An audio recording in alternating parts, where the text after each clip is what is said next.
Hola chicos, ¿cómo les va? Bueno, la mayoría ya me conoce, mi nombre es Diego Faila, yo soy profesor de historia, me van a tener este año en tercer año.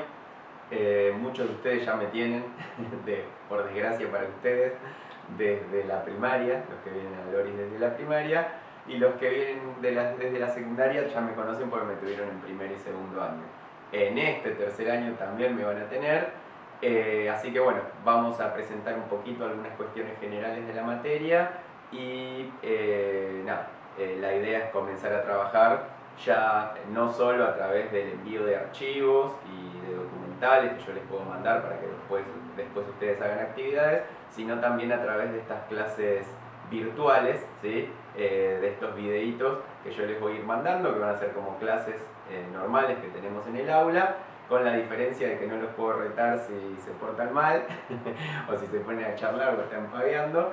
Y aparte de eso ustedes no me pueden hacer preguntas, pero para las preguntas saben que está el aula virtual, el Edmodo, ¿sí? Cualquier pregunta la plantean por ahí.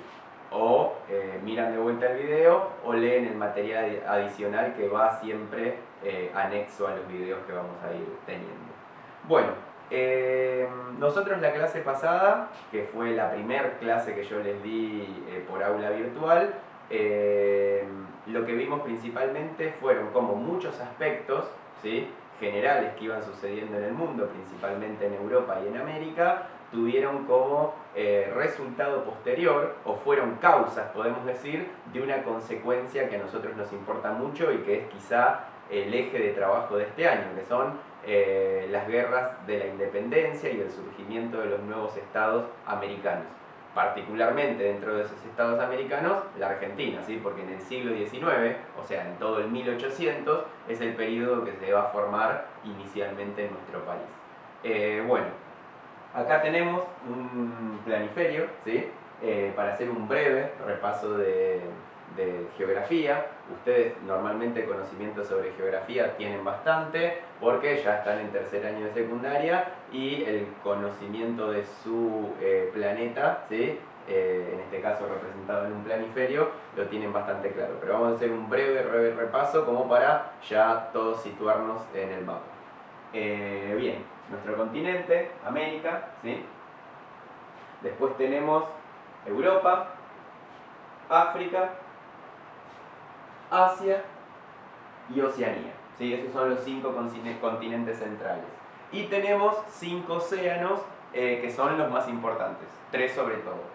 El nuestro, cuando me refiero al nuestro, es al Atlántico. ¿Por qué digo el nuestro? Porque es el océano que baña las costas de nuestra ciudad, Mar del Plata. Si yo tuviese que ubicar en este mapa de América a nuestra ciudad, la ubicaría primero en América del Sur, después en lo que sería Argentina, que más o menos sería este espacio, y dentro de este espacio, aquí en la costa bonaerense, ahí es Mar del Plata. O sea que cada vez que ustedes se meten al mar, se están metiendo en el océano Atlántico. Por eso decía nuestro océano. Bien, el océano Atlántico divide América justamente de África y Europa, ¿sí? Bien. Después tenemos otro de los océanos más importantes para nosotros, que es el Pacífico, que es el otro gran océano que baña las costas americanas, en este caso las costas del oeste de nuestro continente, el océano Pacífico, que también lo vemos sobre este lado, ¿sí? Porque claramente, más allá de que esto es un planisferio, nuestro planeta tiene forma redonda, ¿sí? Así, ahí lo ven. Entonces, como mirarlo de esta manera es muy complicado, lo llevamos a un plano, que es esta imagen, y a partir de ahí es mucho más fácil visualizar para estar trabajando constantemente. Entonces sabemos que si el Pacífico está de este lado, claramente continúa de este. Bien. Después tenemos otro de los océanos más importantes, que es el Índico, ¿sí?, que es este océano que divide la parte este de África, el sur de Asia y la parte oeste de Oceanía, el océano Índico. Y finalmente los dos océanos polares que tenemos sobre el polo norte, el océano glacial ártico, y sobre el polo sur, el océano antártico, ¿sí? Después tenemos dos líneas que son muy importantes, ustedes ya las ubican y las conocen, que son las líneas imaginarias que dividen los hemisferios. Tenemos una horizontal, que es el paralelo de Ecuador, ¿sí?, que es los grados cero, y divide claramente el hemisferio norte del hemisferio sur. Y después tenemos otra línea central que es vertical, que es el meridiano de Greenwich, también de grado cero, y divide el hemisferio oeste, u occidental, también se puede decir occidental, del hemisferio este, o también se le puede decir oriental, ¿sí? Bien, estas líneas imaginarias yo las hice con unos hilitos, pero bueno, ustedes en el mapa las ven, ¿sí? Como una línea dibujada. Bien, yo sigo con el mundo en mis manos, porque me gusta tener el mundo en mis manos, acá lo muestro. Seguimos con la clase.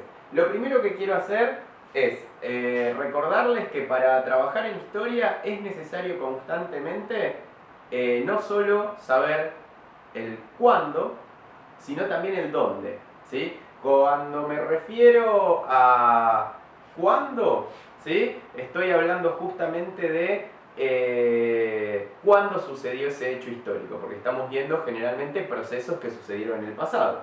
Bien, y cuando me refiero al dónde, me refiero en qué lugar. Y para esa cuestión del qué lugar es que nos tenemos que apoyar constantemente en geografía. Por eso les pido, ustedes ya también están acostumbrados, pero les vuelvo a repetir que el mapa planiferio físico-político número 6, el que tienen desde primer año, ¿sí? Y que usaron el año pasado en segundo, lo tengan constantemente, ¿sí? Con ustedes en el momento de hacer trabajos, porque va a ser fundamental. De hecho, seguramente yo todas estas clases les esté pidiendo que, más allá de contestar consignas o hacer algún cuadro o hacer algún tipo de trabajo, terminen haciendo un planiferio donde tengan que reflejar alguna de las cuestiones de las que estamos trabajando, ¿sí? Así que este año vamos a trabajar un montón con mapas. Siempre trabajamos mucho con mapas, yo sé que ustedes están recontra acostumbrados, así que este año vamos a seguir igual. Bien, lo primero que voy a hacer es presentar los temas generales de la materia para todo el año, ¿sí? Voy a dejar el mundo por acá. Bien, el primer eje temático que vamos a trabajar se llama así, me acerco, así lo pueden copiar: crisis del orden colonial y guerras de la independencia. ¿Se ve bien ahí? Sí. Bien, el eje temático 1 lo que va a tratar de ver es cómo el orden colonial, ¿qué sería el orden colonial?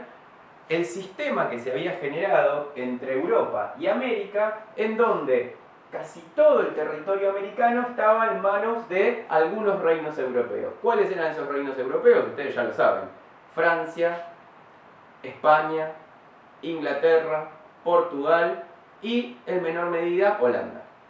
Esos reinos europeos tenían controlado gran parte del territorio americano. Eso comienza a fines del siglo XV y hasta el siglo XVIII, hasta bien entrado el siglo XVIII. Cuando digo siglo XV digo 1400, a fines del 1400 sería específicamente 1492 cuando llegan los europeos a América. Y cuando digo bien entrado el siglo XVIII me estoy refiriendo al 1700, particularmente 1770, 1780, que es cuando se empieza a romper ese orden colonial.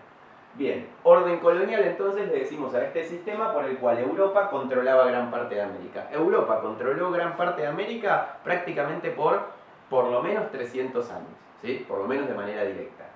Pero este control europeo de América se va a ir rompiendo. Nosotros el año pasado, en segundo año, justamente vimos algunos de los procesos históricos que llevan a el rompimiento del orden colonial. Vimos cómo se desarrolla el orden colonial y después comenzamos a ver cómo se comienza a resquebrajar. La idea de este año es ver cómo finalmente se destruye ese orden colonial y emergen, surgen todos los países americanos que ustedes hoy conocen, ¿sí? Esa es la idea. Entonces, en esta primera unidad vamos a ver cómo se rompe ese orden colonial y comienzan a darse guerras de independencia en los diferentes pueblos que deciden, ¿sí?, justamente emanciparse del control europeo. ¿Qué países surgen, por ejemplo? Estados Unidos, México, Argentina, Venezuela, ¿sí? Chile, Perú, más tarde, un poco más tarde Brasil, digamos, Uruguay, ni hablar. Todos estos países que ustedes hoy conocen surgen en ese periodo que sería entre fines del siglo XVIII y principios del siglo XIX, o sea, entre fines del 1700 y principios del 1800. Quizá el que se demora un poquito más, como decía antes, es Brasil, que recién llega a una independencia completa más o menos a mediados del siglo XIX. Pero bueno, en líneas generales lo que vamos a ver es eso, rompimiento del orden colonial y cómo empiezan a desarrollarse conflictos bélicos, guerras, contra las coronas europeas para generar esa liberación. Esa es la unidad 1. Bueno, la unidad 2 va a trabajar específicamente, esperen que, ahí está. Dice, eje temático 2. Cambios en la estructura política, económica y social latinoamericana en la primera mitad del siglo XIX. ¿Qué quiere decir esto? Básicamente lo que vamos a trabajar, según lo que dice esta unidad, es cómo en todas estas sociedades que hasta ese momento habían sido coloniales, porque estaban bajo el dominio de los reinos europeos, se van a ir conformando, ¿sí?, países independientes, naciones libres que van a formar sus propios estados. Esto va a generar cambios necesariamente, porque esas colonias que hasta ese momento dependían, ¿sí?, de sus metrópolis europeas, ¿sí?, tienen que darle un formato a esas sociedades que se van desarrollando y se van emancipando, se van liberando, para dar forma a un país. Entonces por eso vemos esto de los cambios en las estructuras políticas, económicas y sociales de Latinoamérica, ¿sí?, de los países americanos que tienen influencia europea latina. El concepto de latino, como ustedes saben, lo hemos charlado en algún caso, tiene que ver con los países de lengua, los países de lengua de raíz latina europea, como por ejemplo España, Portugal, Francia, Italia. Todos esos países tienen una misma raíz latina, ¿sí? Latina tiene que ver con el latín, que era la lengua que se hablaba en el Imperio Romano y que se expandió, ¿sí?, a fines de la Edad Antigua por toda Europa, ¿sí?, e incluso parte de Medio Oriente y norte de África. De ahí viene el término latín. Cuando hablamos de latinoamericanos, hablamos de los países y de los pueblos americanos que tuvieron influencia